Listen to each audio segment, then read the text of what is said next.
My name is Martin Madert with the Witness of War Foundation. It's September 17, 2023, and we are in Colorado Springs, Colorado. Sitting with Mr. Bill Davis, D-A-V-I-S, who served in the Vietnam War in the United States Marine Corps with the 3rd Tank Battalion, HNS Bravo Company. Has a 30-year career in the Marine Corps that we're looking forward to talking about today. How are you doing this morning, Bill? Good. And you? I'm doing awesome. Thank you so much for joining me today. My first question is, where are you from originally? Originally, I was from a little town in Northern California called Weed, California.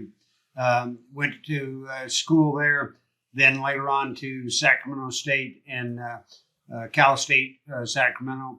Received a BA degree in history, was a member of the platoon leaders class, and went the training in 1965 at Quantico, and then upon was commissioned upon graduation in 1966.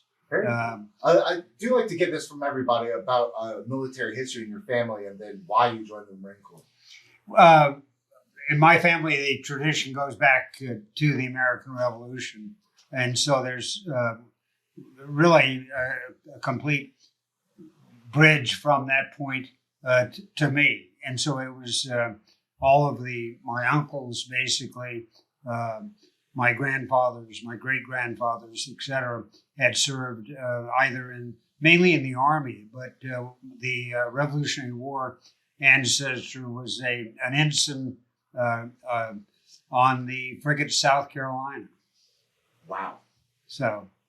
And the follow-up question, why did you join the Marine Corps yourself? I joined the Marine Corps basically because it was a service that I felt was important. Like many others in the day, that was what one did. Absolutely. So you mentioned Quantico 65, finished training in 66. Correct. Well, 65 finished PLC training for officers, officer candidate school, if you will, and then upon graduation in 66, reported to the basic school at Quantico for 6 months to really prepare all officers that went through the basic school were be qualified as rifle platoon commanders in the infantry. I was a tanker by MOS, attended and graduated from the tank school at Fort Knox, Kentucky. Was assigned initially to 2nd Marine Division, 2nd Tank Battalion. Went on the emergency float BLT that was in the area in Europe. If there was a crisis, they would be the first unit that would go. Basically, when I finished that 6-month cruise, had orders to Vietnam, stopped by Fort Gordon, Georgia on my way, and went to the Military Government Civil Affairs School. Then reported in to 3rd Tank Battalion, was assigned to B Company initially as the XO and platoon commander. Did that for about 6 months. Would go back to battalion as the S2 and 5 of the tank battalion. Worked with the Chu Hoy's and Kit Carson Scout program because of the S5 connection. And then for my last 4 years was the company commander of B Company, 3rd Tanks. So you had a few stories that you were looking to tell, I think, about the Vietnam experience. Yeah, I think that like many others, mine, we did working with the Chu Hoy's, got a new perspective about, this program would take the former VC or NBA. They would come in and go through a re-indoctrination, if you will, program. Within in the Kit Carson Scout program, serve as with infantry forces is in operations that they had been assigned before as either a Viet Cong or a regular North Vietnamese soldier.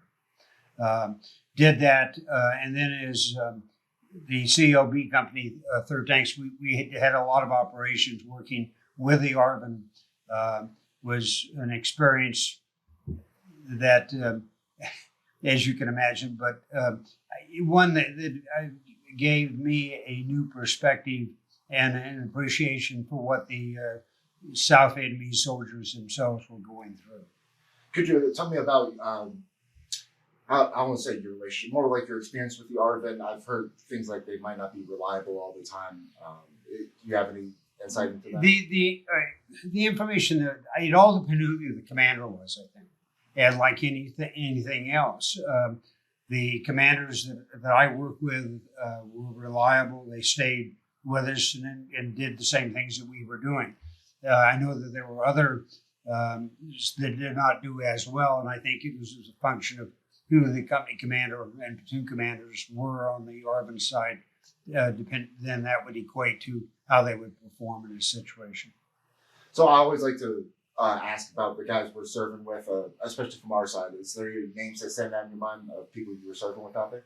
Well, within a B company, there were, having been the XO, I was familiar, knew, and worked with most of the platoon commanders. Pete Rich was one of the commanders.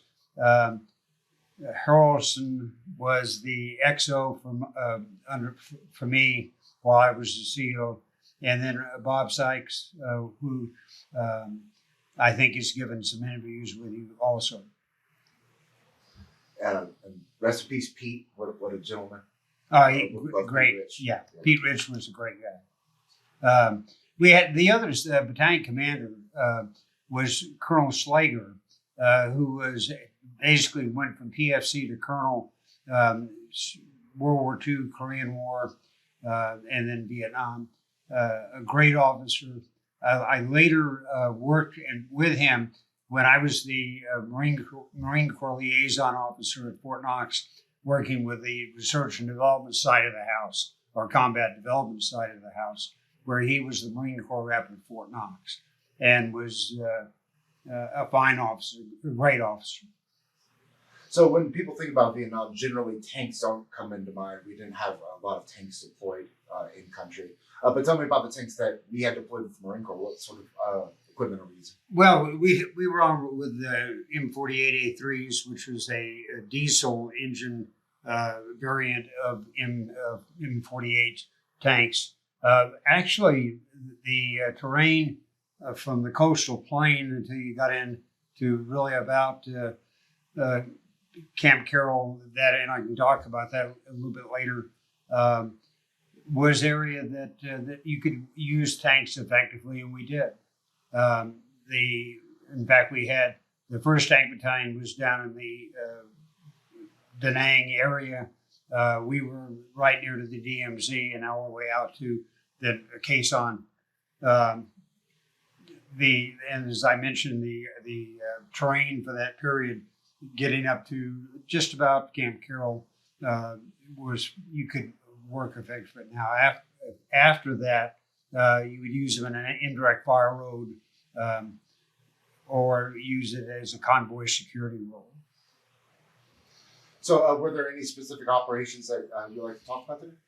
Well, we had one that was probably one of the most interesting. One was an operation called Cattle Creek, and it was one where MACV had come up with an idea that if they did a fictitious, but using a script, it would make it look like we're going back to occupy Quai Son again, with the objective being to try to have the NVA mass and then hit them with arc lights or with major fire upon an enemy. They didn't fall for the operation. So we went out there, had a tank company, an infantry company, and then a amalgamation of artillery pieces that were getting ready to be salvaged or sent back for whatever they did. And we went down the road, would sweep the road every day, have to sweep it the next day, and we didn't fool anyone. But it was the concept was one that I don't think was very well thought out, but it was something we did. So I know for infantry, there's a, excuse me.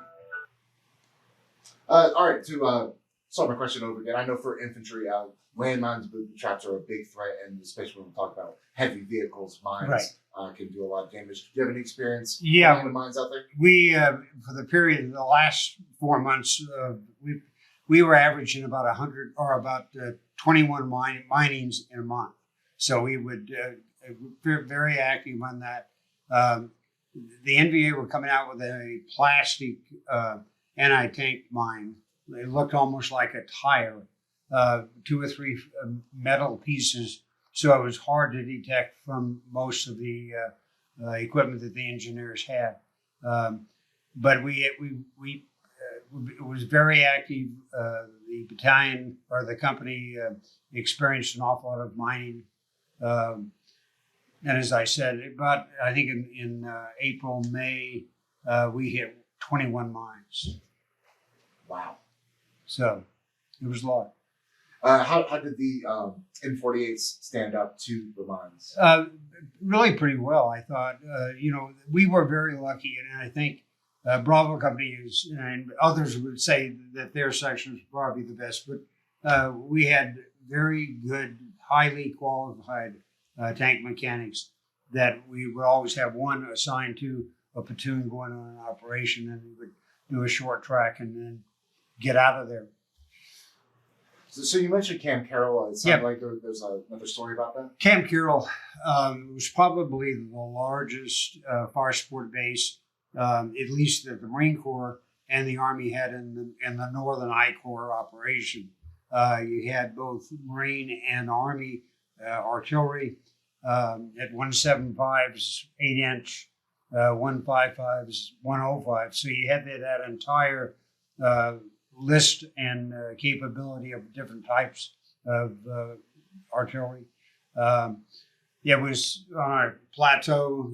Had the third. It was the 3rd Marine Regiment CP, as well as being the CP for a lot of the artillery. As I mentioned, both Army and Vietnamese, or Army and American, and Marine. I think it was about December they deactivated Camp Carroll. One little anecdote: we went to it, moved our rear to a place named called Vendai, and basically we took the sea huts that had been used by the 3rd Marine Regiment. We cut them in 2, put them on a 5-ton truck, and drove to Vendai, where they were reassembled for cuts, the tent or living areas there for us in the rear. So this was December of '67? No, 68. 68.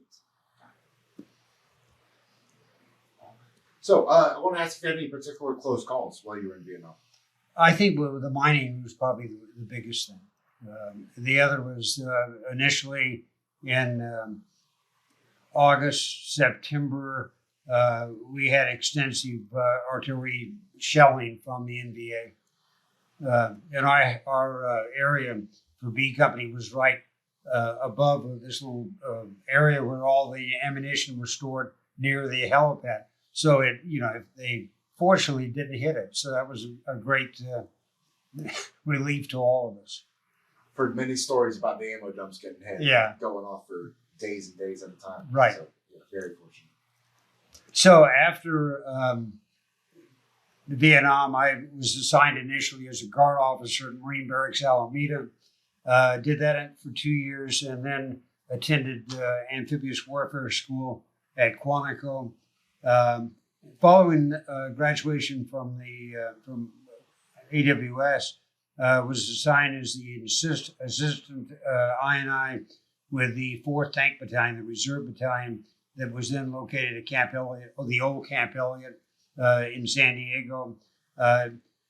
Worked there with the I&I unit, worked with the 4th Tank Battalion, H&S Company, and there were 2 gun companies that were located there, and 2 one in Boise, Idaho, and one in Yakima, Washington.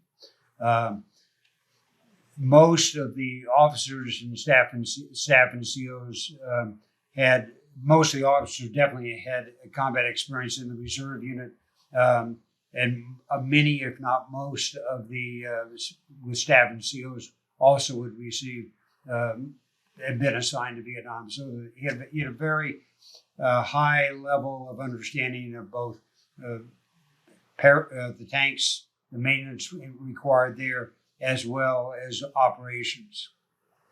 Following I&I, I was assigned to 3rd Marine Division in Okinawa. Worked as the officer in charge of the Division Command Center, the staff secretary for the division, and then was able to go and spend my last 4 months in that duty station at Camp Fuji with Bravo Company 3rd Tanks again.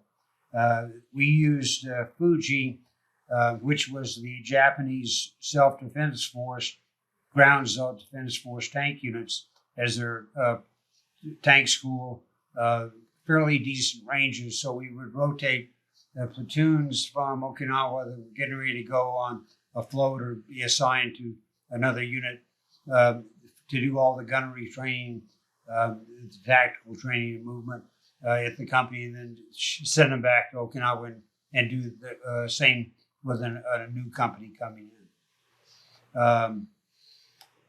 After I&I staff, I then was a Marine liaison at Fort Knox, which we talked a little bit about, and then participated as the Marine Corps rep on a joint Army Marine Corps program looking at the development of light tanks, 21-ton vehicle with a 75 millimeter high velocity gun.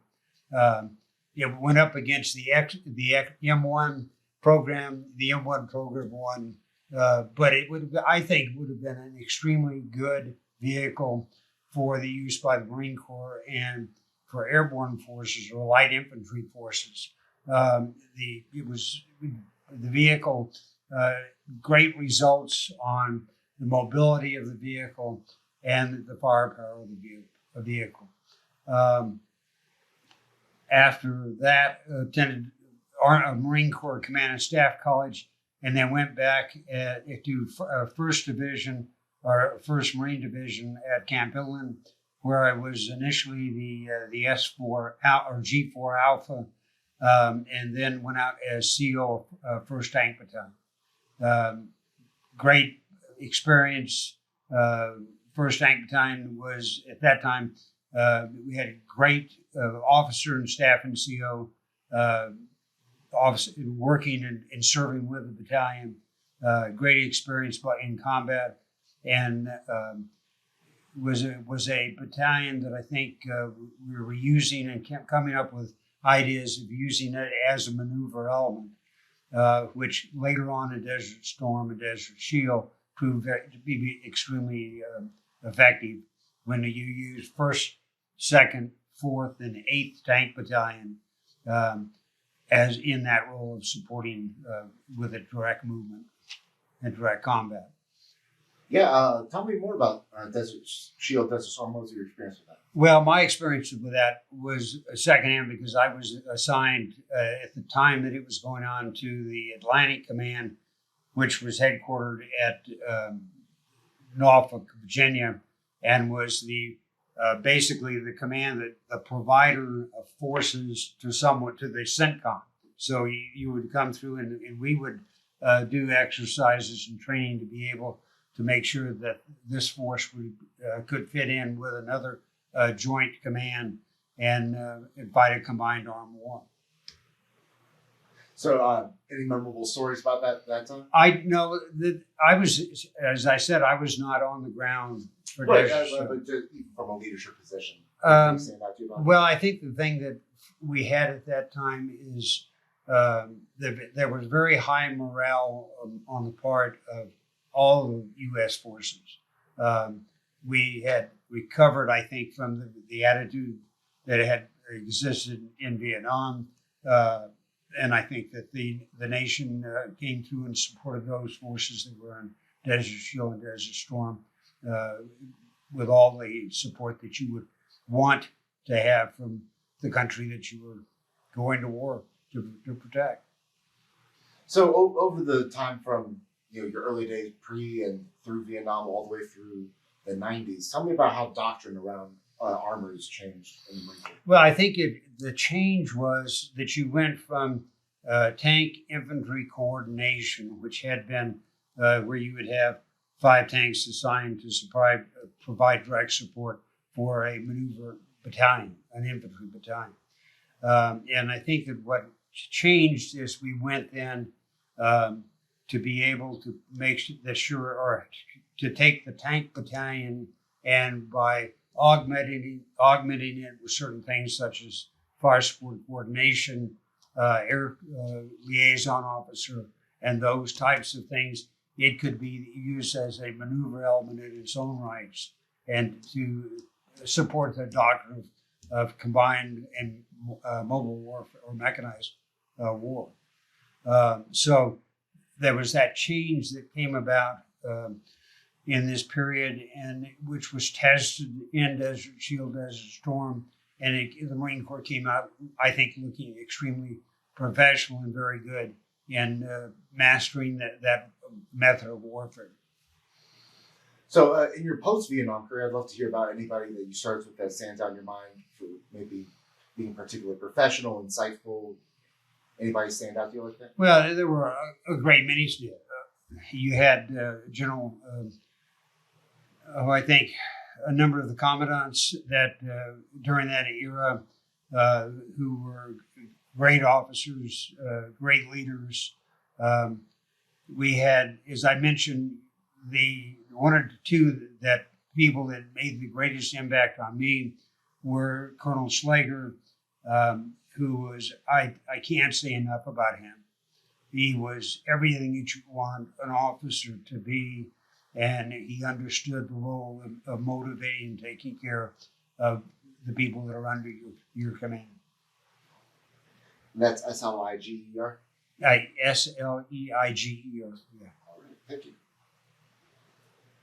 Did you mentor anybody in your career that stands on your mind? Well, hopefully I did. I think there were a great many. Pete Rich was platoon commander for EVOP Sykes. They, in those days when I was a captain, I think that they were the two that probably strike me as being two of the best officers that we had at that time. All right. So you retired in 95? I retired in 95.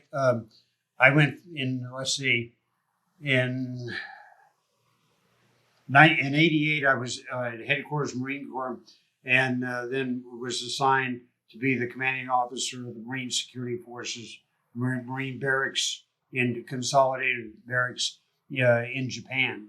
2-year tour, great command tour. We were very lucky that we were living in Japan, was able to take my wife and family there, and so it was a great educational experience for all of us. Then, as I mentioned, following that assignment was with on a joint assignment with the Atlantic Command, which was headquartered at Norfolk, Virginia.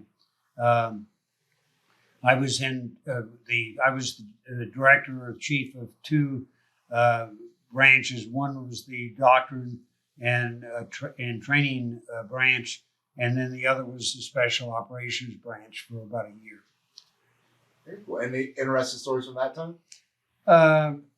There are always a lot of interesting stories, and the one thing I think that it pointed out was the Goldwaters-Nichols Act, which said that we should be more working together.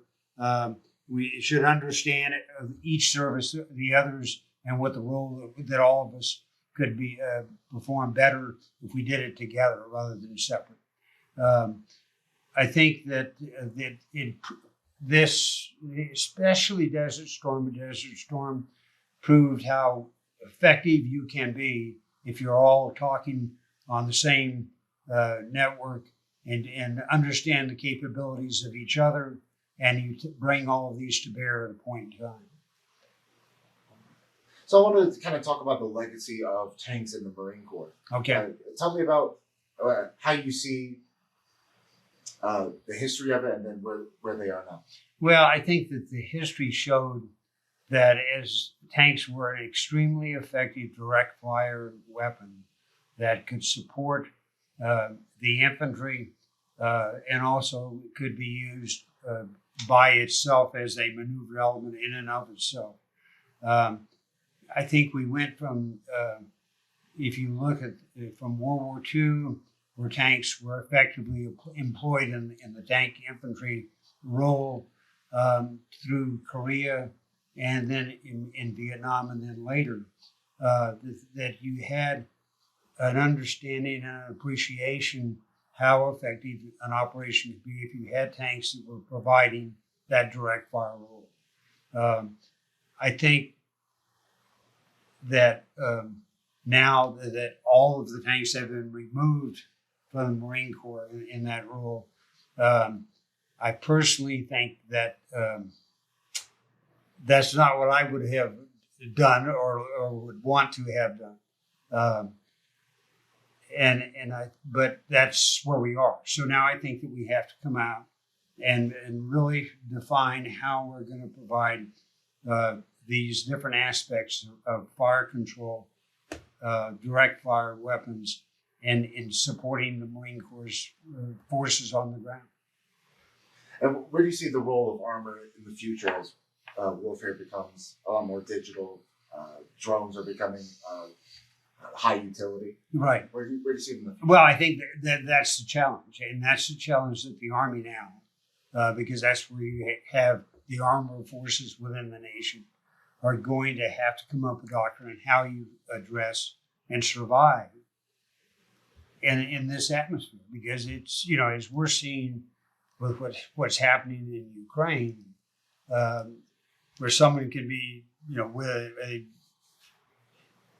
drone and can drop, with an angle that goes on top of the vehicle rather than ground to ground.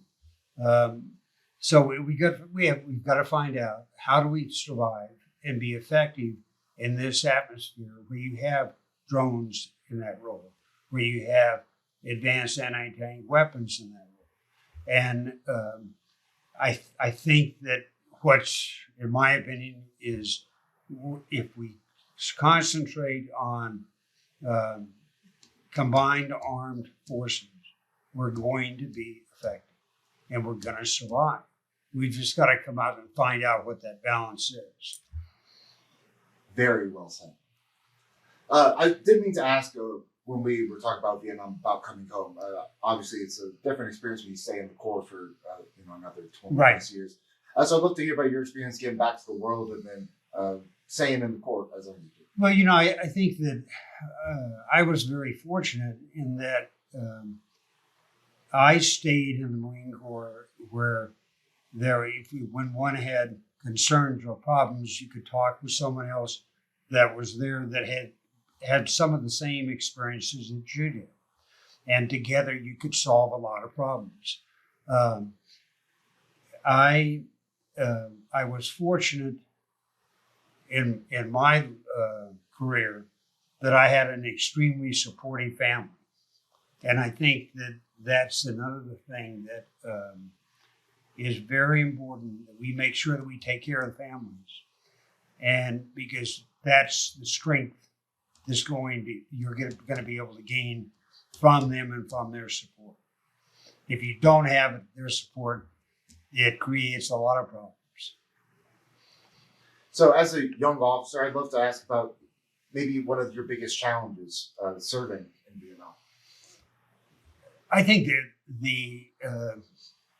the biggest challenge was, would I have the ability, the knowledge, and enough smarts to utilize the relationship between NCOs and officers, which I think has always been the hallmark and the thing within the Marine Corps that made us as effective as we are and as effective as we were during those periods, because you had experienced officers and NCOs and staff NCOs that were able to work together and overcome the problems.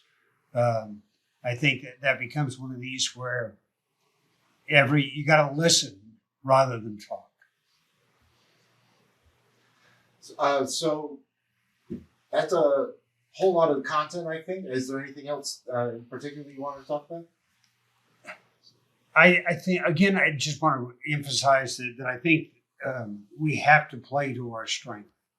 And our strength is that we have extremely capable, dedicated staff NCOs and NCOs and Marines and officers. And we need to effectively work all of that together. And if we do that, we're going to be okay. If we don't do that, we're going to be not very, not okay. But I think that's, if there's anything that I would hope, and I think we will, continue with this strong relationship and to play to our strength, which is everybody pulling on the oar in the same direction. So I always wrap up every one of my interviews with about the same three questions. One, what do you want people to remember about the war in Vietnam based on your experiences then? I think I would hope that we were able to convey the opinion that you had an awful lot of young, dedicated young men and now young women that were, well, especially in regard to Vietnam, that were dedicated to doing what they were told they were assigned to do and to accomplish the mission that they had to perform to be successful. And I think that we did that. And I would hope that historians and the populace would recognize it and would say, and I think that you do see this coming about, where there is more appreciation of how difficult the problem was in Vietnam, and that there's a new feeling of support and understanding what we did in Vietnam. Now, is there any song that if you heard it today would take you back to your days with 3rd Tanks? Oh, I'm really not. You can hear the songs of the '60s, and they do bring back some music that you can hear. Now, if you ask me the title and the name, I couldn't do that on a bet. Did y'all have any sort of speakers or anything hooked up to those tanks back in the day? I didn't, but there were sure as hell a lot of them did. And lastly, what's it like seeing all these fellows at this reunion 50 years later? It's it is bringing this whole thing around to the beginning, where you bring back, rekindle feelings, relationships, friendships, and it's a good way now, I think, to bring those experiences that all of us had collectively alive, and make them alive, and make them part of the solution, and really learning, hearing, and believing on what we did was right, and what we did was the best that we could do with the best of our abilities, and that in the end, we did pretty darn good. Well, Bill, I cannot thank you enough for taking the time this morning to share your stories with me. It's really an honor and a pleasure, but most importantly, I must thank you so much for your service. Greatly appreciate you, sir. Thank you.